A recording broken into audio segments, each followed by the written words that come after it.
Hi, and welcome to a new episode of Rustie Sheep. My name is Inez and I live in a city called Wetteren, Belgium. If you're a new viewer, welcome. If you're a returning viewer, welcome back. Actually, it's the fourth time that I'm recording this beginning of this episode because the ambulance was passing by, a lot of them. So I had to stop and start over. So, well, hopefully that was the last ambulance passing by during this episode. The last episode I recorded was, I think, the beginning of March. No, the beginning of April, I'm sorry. When I just came back from a long weekend with my friend Lisa. It was her birthday weekend. And yeah, it feels like ages since I went on that weekend. So, but I'm counting the days. I booked a trip and I have no clue where I'm going because in Belgium, we have something called Surprise Me. And you just book a city trip and it's somewhere in Europe, and they do take in account with the whole Corona situation. And it's like it's a safe zone for us to go and we're allowed to travel again. So the beginning of June, we're going somewhere and I have no clue where yet, but you know, that's a good thing. It doesn't matter. Lisa and I are going away for about 4 days, I think, or 5. I forgot which option I booked. And just explore and see where everything goes. And yeah, you know, I love being that spontaneous sometimes. So, but this isn't a traveling podcast. This is a knitting podcast. So the last time I showed you the La Bien-Aimée yarn that I got from Michel. Michel used to be my colleague and he's a good friend now. And I've been knitting away from him as usual and it's finished. Can't believe it. Just let me talk a bit about the jumper. It's called the So Basic Sweater by Maxim. I hope I pronounce it well. I don't know. And I think I need to check my Ravelry, but it's like a personal record for a finger and weight jumper. I started it on the April 11th and I finished it May 9th, so about 4 days ago. And it went by. It went really quickly and I loved knitting it and I loved using La Bien-Aimée. And honestly, I need a jumper for myself in that yarn. So yeah, but it's expensive yarn, but it's worth it. It's so beautiful. So yeah, I'm gonna tell you beforehand, it's not gonna be a long episode because I've been only knitting on that jumper. And you know, when you're knitting a finger and weight jumper, it takes a lot of time and you don't really have time to do anything else. So, but yeah, I'm now stretching it and I'm on like 3 minutes in the episode and I'm like, this is the whole content of the episode, but let me show you, okay? It's been blocked, it's dry. That's the back. Look at that jumper. Look at those colors. Gonna put it back a bit. Oh, it's amazing and it feels soft and it's actually this colorway is called Chrysocolla. And I used about 3.5 skeins for this jumper and it fits him perfectly. Last week he was here and I was like doing the second sleeve and I was like, want to try it on? And he was like, should I? Yeah, I do want to try it on. So, and then I put it over him. Like he was a bit cautious because yeah, you still have stitches on the needles. And he was like, oh my God, I'm loving this. Perfect length. It's perfect on his body shape, you know, but I know his measures by now. I know his length and stuff like that. So I can take that in account. And yeah, it is an amazing jumper. It's a raglan jumper and the sleeves, we all hate sleeves, you know, Sleeve Island, but this sleeve is so nice. It has, yeah, but look, put my hand a bit here. It's got a ribbon and a purl in here. So every few stitches you need to purl one and it makes so easy to do that. And you know, it's something different than just going round and round and round. And it was nice to do that. And I loved it. as soon as I did the decreases, I was like, yeah, I'm almost there, just finish it. And look, a twisted rib. And I love this, look. And you know, with the yarn, it really, oh, that's the back, you know, there's still a stitch marker because every jumper that I make him, he doesn't know the difference between the front and the back. So now I'm stitching in a label so he can tell it's the back. Actually last week I went to his house, yeah, and he had like one of his jumpers inside out. I was like, dude, the jumper is inside out. And he was like, oh, yeah. He loves them. He loves them to pieces. He was like, he wears them all the time. Like almost every time I see him, he's wearing one of his jumpers. So yeah, and that, you know, makes me happy because he's really grateful. He loves them. He's actually the only person I've knitted like 3 jumpers for. I've knitted jumpers before for friends, and but he's like the only one who really gets into it, and I really, you know, I like it. And he gives me yarn to make it. So yeah, for me, maybe I should make like a bucket list of yarn I want to use, and then every time that he wants another jumper, he needs to buy it for me. So yeah. So look at this. Oh, he'll be so excited. Actually gonna give it to him tonight. We're going out for dinner. The restaurants opened up again last Saturday and we went out already, but we're Thursday today. It's a bank holiday today, and I've got a long weekend and I needed that. It's been really, really busy for me.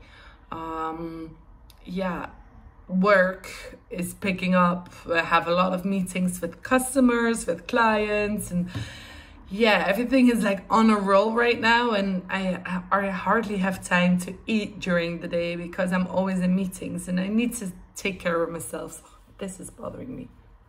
So, and also like I still study. I still have a few more weeks to go before I have my exams, and then summer break. I'll be happy for that.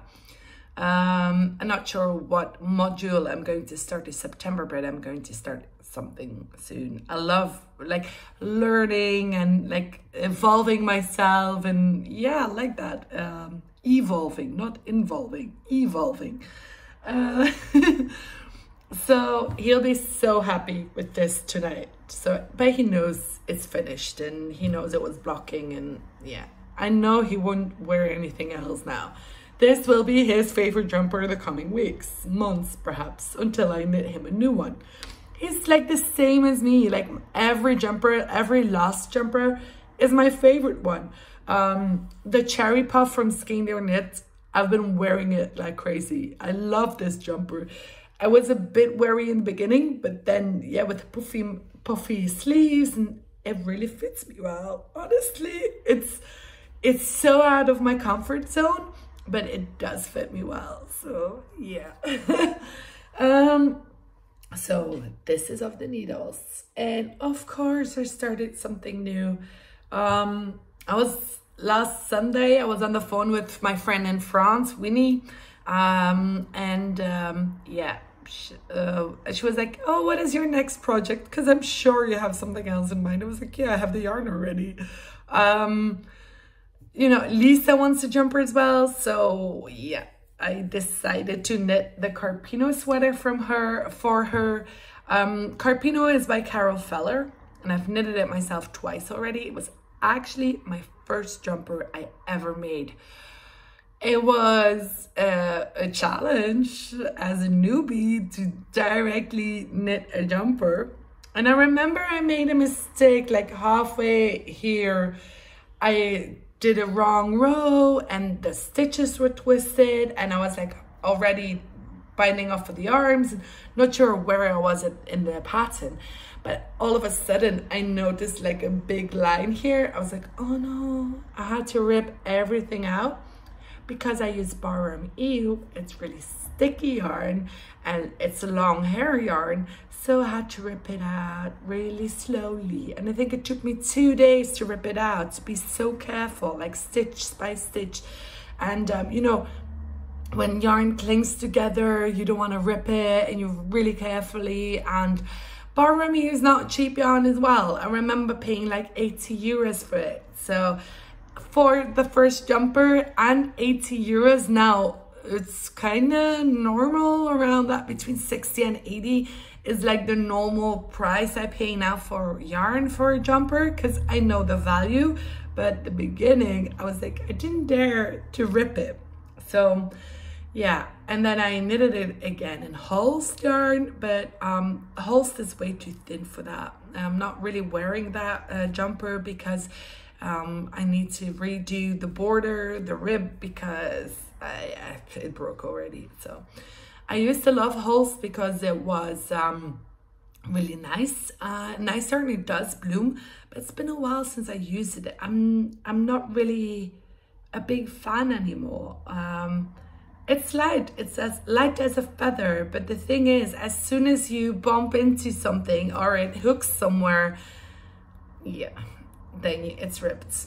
And it's really thin yarn, and it's normal because it's really thin yarn, but no, I don't want that. You spend a lot of time working on the jumper, and you want some sturdiness, you want some like good materials. And I'm not saying, don't make mistake, okay? I'm not saying Holst isn't good. It's not my preferred yarn anymore. But let me show you. Boom, boom, boom. I actually started this on Sunday or Thursday today, and Sunday I just bind it on. Bind it on? No, I just said cast on. That's the word. I just cast on it. I didn't join in a circle or join in the round yet, but yeah, it's, you know, what I really, really love about this jumper. Look, I'm now doing, like, already set the sleeves aside, so it's going quite well. Now, Lisa, she has a small, so that's, you know, I love knitting small jumpers because it goes quickly. But again, penguin weight. I should like tell my friends I will knit you a jumper, and like with one rule, it has to be Aran or Sport or DK, not penguin. Well, but this is Barami. It's in a colorway Morley, and it's lovely. And really, the color is coming out quite well here on the camera. Yeah, what I really, really love about this pattern is, you know, the lace. The lace is amazing, and I'm checking. No, it was a bit bubbly. I was checking if I made a mistake, but it's just because with the needles. So the lace, it's, you know, you knit through the back. That's a bit boring after a while. And then it's got raglan sleeves, so you add more stitches for the raglan, and then you come into the front, and then you do the lace. And now that I have set the sleeves aside, it's just back and front. But you know, the boring part, the back, just knitting, and then it's exciting. It's really good, and good. It's really exciting to knit the front, and yeah, that's it. So, and she saw it yesterday, and she really loved it. So we had a class together yesterday, and she was like, "Oh my God, so fast!" And it's going fast. I don't know when I had the time to do this. Yeah, because you know, it's a repeat of 4 rows, I think. Yeah, and you just want to go do the next and the next and the next. It's a bit addictive. So, but I really love the Carpino sweater. I think it's a really nice pattern, and it really makes it well. So look, yes, the Carpino again. I call it Carpino 3.0 because it's the 3rd time. So yeah. For the rest, I don't have a lot to talk about. I've been working in the garden a lot. I'm making a vegetable garden, and you know, the garden, it was like, I shouldn't say treasure hunt, because there was a lot of stuff under the ground. Like we took out a tree, not a full tree, but you know, I don't know the word in English. Let me just stack. a tree trunk. I did know the word. So there was an old tree trunk in the yard, in the garden, and it wasn't visible the moment that, because I have a grass piece of the garden, a piece of land with grass, and then at the back, I want to do my vegetable garden, and that piece was a bit higher than the grass pot. So we decided to scoop all the soil away, and then the tree came visible. I was like, where did this come from? Mind you, the week before we found concrete.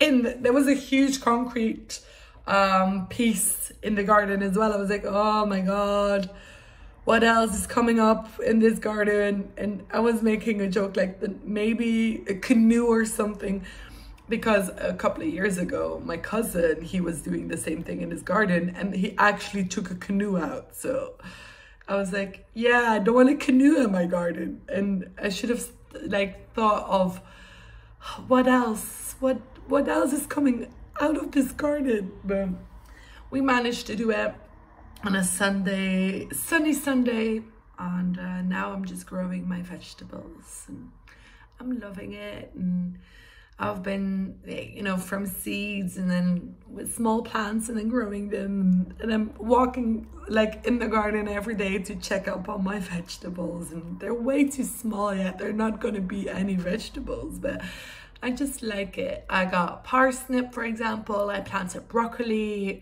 cauliflower. I've got 4 kinds of tomatoes. I got cucumber, peppers, garlic, red onion. What else did I do? Oh, carrots. Yeah. Endive. I'm gonna, yeah, have like a lot of vegetables, and I'm going to love that. And like, this is my vegetables. I grew this. I think that's amazing. We actually have a shop here in Belgium. It's a world brand, I think. It's called Lidl. I know in Europe there's plenty of stores around Europe about it. And there's a thing going on right now is that like when you spend a certain amount, you get like a little pot with a seed, and yeah, it's all vegetables, and I love that. So, and Lisa has been doing that as well. And actually today we had a video chat, and she's like, oh, I'm gonna plant some pak soy, that was it, and some cabbage. And I was like, okay, and some beets. I was like, yeah, sure, why not? I was like, yeah, but what are you going to do with them afterwards? Because yeah, it's fun, it's cute, like a really small pot, and like a carton. It's actually like a carton box a bit, and you plant them. And she's like, oh, but I'm going to give it to you afterwards. I was like, oh, so you're gonna place it in my garden? She was like, yeah, I don't have a vegetable garden, you have a lot of space left. And I do have a lot of space left, but I still need to put stuff in the ground, so I'm not sure how many space I've got left after that, but well, we'll see. But for me, working with plants, being busy with the vegetables, and like you see the plants here, you know, plants everywhere in my house. My camera is actually not proficient, like, you know, plants. Sorry about that. I actually counted. I have 36 different kinds of plants downstairs, and I'm collecting them upstairs as well. So I'm making a jungle out of my house. No, I really love plants. This should be plant podcasts. No, I shouldn't.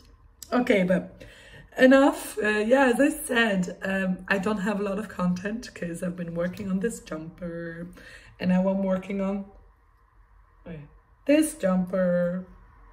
So yeah, but I'm going to knit some baby jumpers in the future because my osteopath, I don't know what osteopath, my English used to be better, but it's been a while. Osteopath, sorry. It's been a while since I've been talking English, because I've been speaking a lot of French at work and Dutch, and English doesn't seem to come up a lot. So yeah. So my osteopath, she's giving birth soon, and she's a really lovely person. Her name is Maura, and oh, she's just such a nice person. And even with COVID times, she just sometimes gave me a hug, and you know, she gives a lot of warm hugs, and it was amazing to have that. And she's giving birth to a boy, and I think in about 2 weeks. So I said, and because she's self-employed, she will take some time off for about 3 or 4 months.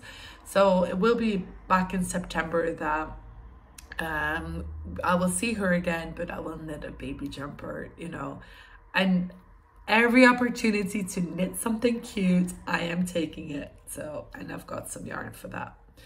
So, and then another friend is giving birth in October. So, I think I'm going to take a trip in September to go see her. And then I want to finish the jumper, baby jumper as well. So I know what I'm going to make. Something from Skein Knits. Actually, I'm gonna spoil it. I have the yarn in the house, so I want to make it. Let me just go to my projects. I'm gonna do the Vessel Vinterfjell, but the baby cardigan and with steeking. Remember me steeking for the first time? That was it. So I'm gonna make another one, but a boy version with blue. Oh well, but that is for the future, more to come. So you've been listening to me for 20 minutes now. I'm not gonna upload this episode today because I'm seeing Michelle tonight. I want to take some pictures with him in the jumper and add them in the podcast. So yeah. So it will be, I think, around tomorrow that I will spend some time editing this podcast and adding the pictures. So thank you again for watching me. I can babble for a half an hour, but I want to spare you guys, you know. So enjoy your long weekend, whomever has a long weekend, and happy knitting days. Bye.